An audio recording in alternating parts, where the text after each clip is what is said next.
নমস্কার, কলকাতা টিভি ডিজিটালে আপনাদের সকলকে স্বাগত।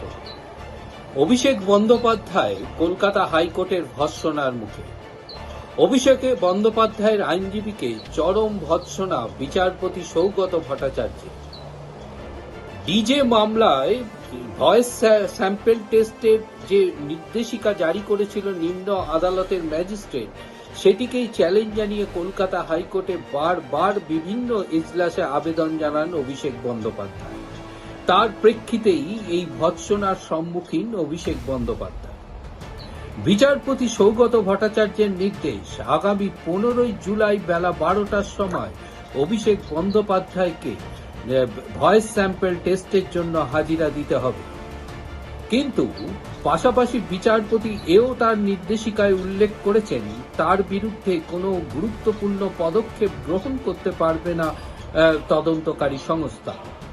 এছাড়াও অভিষেক বন্দ্যোপাধ্যায় যখন এই ভয়েস স্যাম্পল টেস্ট দিতে যাবেন বা নিম্ন আদালতে তার যদি হাজিরার নোটিশ থাকে তা কমপ্লাই করতে যাবেন, তখন কিন্তু তার প্রতি যাতে কোনো বিরুদ্ধাচরণ না হয় বা ডিম ছোড়া না হয়, ডিম থেরাপি না হয় বা বিক্ষোভের সম্মুখীন না হয়, সে বিষয়ে উপযুক্ত ব্যবস্থা গ্রহণ করতে হবে পুলিশ প্রশাসনকে। এমনটাই নির্দেশ বিচারপতি সৌগত ভট্টাচার্য। যদিও এদিন অভিষেক বন্দ্যোপাধ্যায়ের পক্ষ থেকে আইনজীবীরা তার এই মামলা প্রত্যাহার করে নেন। প্রথমত প্রসঙ্গত বলে রাখা ভালো যে বিধাননগর সাইবার ক্রাইম থানায় তাকে অভিষেক বন্দ্যোপাধ্যায়ের বিরুদ্ধে ডিজে মামলায় একটি অভিযোগ দায়ের হয়।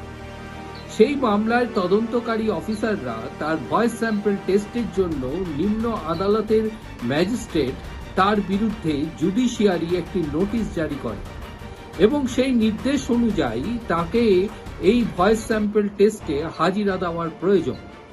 তার প্রেক্ষিতেই তার বিরুদ্ধে নোটিশ জারি করে তদন্তকারী সংস্থা নিম্ন আদালতের নির্দেশ অনুযায়ী। সেই নিম্ন আদালতের নির্দেশকেই চ্যালেঞ্জ জানিয়ে কলকাতা হাইকোর্টের এক এজলাস থেকে অন্য এজলাসে আবেদন জানিয়েছিলেন অভিষেক বন্দ্যোপাধ্যায়। কিন্তু সেই আবেদনে অন্যান্য বিচারপতিরা সাড়া দেননি। তার কারণ বিচারপতি সৌগত ভট্টাচার্য এই মামলাতেই তাকে রক্ষা কবচ প্রদান করেছিলেন এবং তিনি পরিষ্কার জানিয়ে দিয়েছিলেন যে তাকে তদন্তে সহযোগিতা করতে হবে। বিচারপতি সৌগত ভট্টাচার্যের কাছে এই মামলাটি পুনরায় এলে বিচারপতি সৌগত ভট্টাচার্য তিনি ক্রুদ্ধ হন। তার দাবি যে যেখানে আদালত অর্থাৎ তার আদালত তাকে রক্ষা কবচ দিয়েছে, যে রক্ষা কবচের প্রেক্ষিতে তিনি হাজিরা দিয়েছেন এবং সেখানে পরিষ্কার বলা রয়েছে তার বিরুদ্ধে যাতে কোয়ার্সিভ অ্যাকশন নেওয়া না হয়, তারপরেও তিনি কিভাবে এই ধরনের আবেদন করেন। মূলত তার নির্দেশিকায় পরিষ্কার উল্লেখ ছিল যে তাকে তদন্তে সহযোগিতা করতে হবে এবং তদন্তের ক্ষেত্রে যা যা প্রয়োজন তদন্তকারী সংস্থাকে তাকে সহযোগিতা করতে হবে।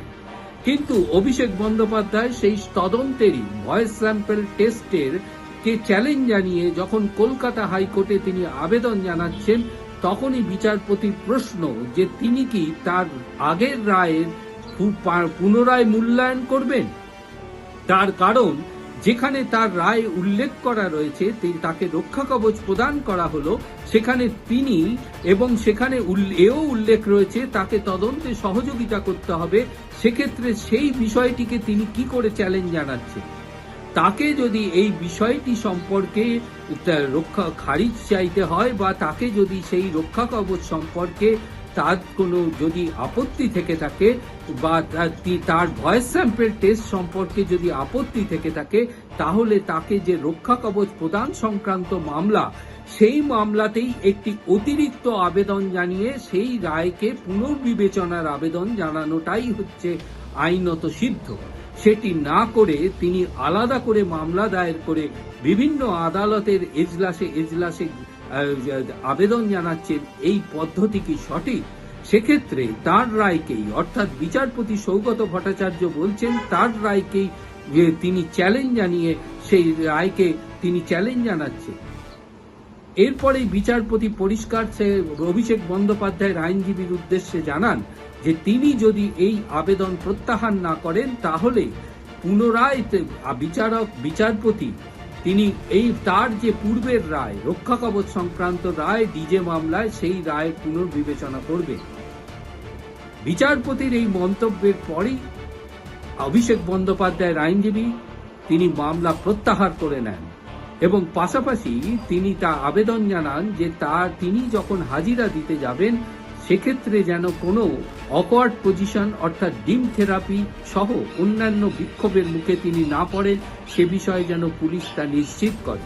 সে বিষয়ে তার আবেদনে সাড়া দিয়ে বিচারপতি সৌগত ভট্টাচার্য তিনি জানিয়ে দিয়েছেন যে অভিষেক বন্দ্যোপাধ্যায় আগামী 15ই জুলাই বেলা 12টার সময় যখন ভয়েস স্যাম্পল টেস্ট দিতে যাবেন, সেই টেস্টে যাওয়ার সময় তার প্রতি যাতে কোনো রকম বিক্ষোভ বা ডিম থেরাপি না হয় সে বিষয়ে নিশ্চিত করবে পুলিশ প্রশাসন।